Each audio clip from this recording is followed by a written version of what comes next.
was born during the Civil War in a Union Army camp up by Miami, Missouri. His mom was what they called a contraband slave, which she had been freed by the Union Army.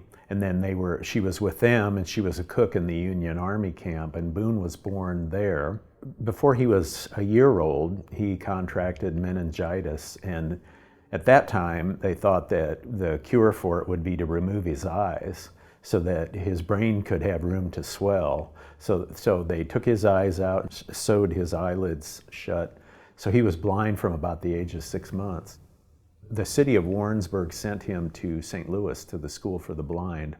And at that time, they were just teaching kids to, do simple manual tasks like make brooms and things like that. And Boone wasn't interested in it. Living in St. Louis, he was exposed to all kinds of music.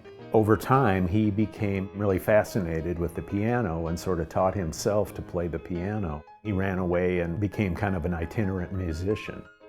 By the time he was 20, he was living here in Columbia. His manager was John Lang Jr., who was a local road contractor.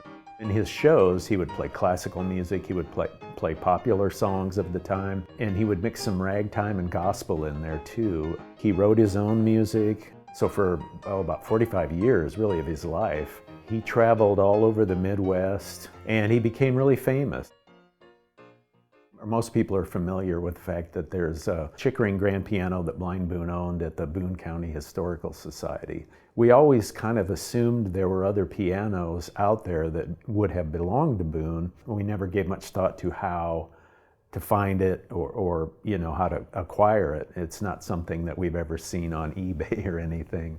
In October of last year, I got an email from a man in Texas, and he happened to go into a piano store in Virginia.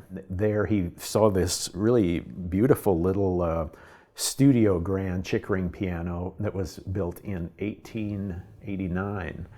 Chickering pianos had what were called factory assembly numbers, and he was able to trace this down through the Chickering archive. He saw that the piano had been shipped to Leavenworth, Kansas from Boston, where it was made, and that it was shipped in care of a man named Blind Boone.